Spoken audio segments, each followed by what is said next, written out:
ఎప్పటికప్పుడు తాజా వార్తలను అందిస్తున్న గ్రూప్ 3కి సంబంధించి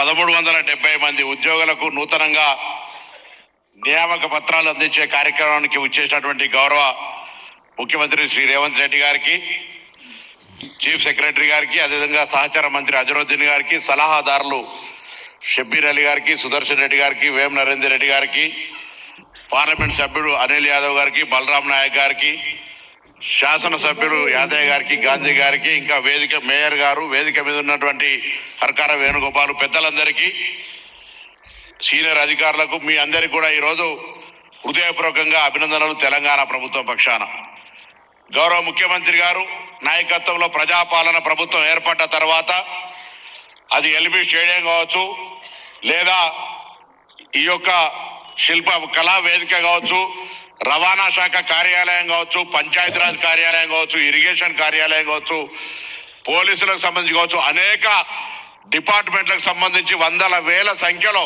అటు మెడికల్ అండ్ హెల్త్తో పాటుగా అనేక రకాల ఉద్యోగ నియామక పత్రాలు అందించే కార్యక్రమం తీసుకున్నాం. అసలు తెలంగాణ నినాదమే మన స్వాభిమానం కోసం నిధులు, నీళ్లు, నియామకాలకు సంబంధించి 10 సంవత్సరాలుగా మీ అందరికీ తెలుసు. గతంలో ఉద్యోగ నియామకాలకు సంబంధించిన ప్రక్రియ ప్రకటించి ఏ విధంగా మధ్యలోనే ఆగిపోయినటువంటి పరిస్థితి తెలుసు.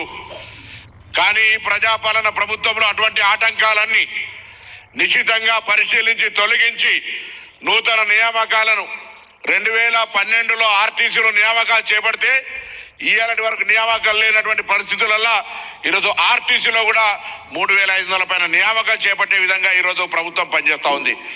జాబ్ క్యాలెండర్ తీసుకొని ఉండొచ్చు లక్షల మంది, అంటే ఆలోచన కుందేల్లాగా ఉరుకుతుంటే అమలు తాబేల్లాగా నడిచే పరిస్థితి ఉంది. ఎందుకంటే మనం 4 కోట్ల మంది, 40 లక్షల మంది నిరుద్యోగ యువత ఉండొచ్చు, 4 లక్షల మందికి ఉద్యోగాలు ఇచ్చే పరిస్థితి ఉంటే కాంపిటీషన్ ఏ విధంగా ఉంటుందో తెలుసు మీకు.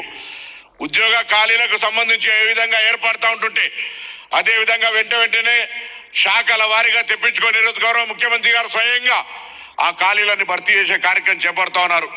మీ నియామకాలకు సంబంధించి కూడా పండుగకు ముందు మీకు నియామక పత్రాలు రావాలని చాలా మంది మమ్మల్ని కలిసే ప్రయత్నం చేసినారు. చాలా సందర్భాల్లో మీ ఆవేదన, కానీ ప్రక్రియలో ఎక్కడ కూడా పరీక్షల నిర్వహణ నుంచి మొదలు పెట్టుకుంటే న్యాయపరమైన అంశాలు ఎక్కడైనా వస్తుంటే కూడా వాటిని పక్కకు జరుపుతూ ఈరోజు తెలంగాణ ప్రజాపాలన ప్రభుత్వం రేవంత్ రెడ్డి గారి నాయకత్వంలో ఉద్యోగ నియామకాల బాధ్యత ఈ ప్రభుత్వం అనే విధంగా చేస్తుందనే మాట కూడా ఈ సందర్భంగా మీకు మనవి చేస్తా ఉన్నా.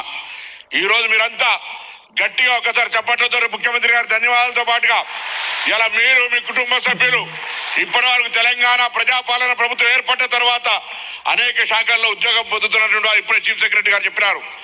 రాబోయే తెలంగాణ ముందుకు నడిచే సందర్భంలో ప్రధానమైనటువంటి బాధ్యత రాబోయే 20-30 సంవత్సరాలు ప్రజలకు సంబంధించిన సమస్యలు కానీ ప్రభుత్వానికి ఒక వారధిగా ప్రభుత్వాలు తీసుకునే నిర్ణయాల్ని క్షేత్రస్థాయిలో ప్రజల దాకా అందించే బాధ్యత మీది అని మనవి చేస్తూ మీ అందరికీ మరొక్కసారి హృదయపూర్వకంగా శుభాకాంక్షలు, అభినందనలు చెప్తూ సెలవు తీసుకుంటున్నా.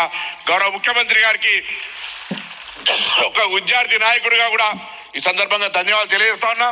యూనివర్సిటీలల్లో ఎక్కడైనా మీరు ఇచ్చే విద్యా ప్రాధాన్యత కావచ్చు, ఉపాధి అవకాశాలకు సంబంధించి వస్తున్న ప్రాధాన్యతకు ధన్యవాదాలు తెలియజేస్తూ మీ అందరికి మరొక్కసారి అభినందనలు చెప్తూ సెలవు తీసుకుంటాను.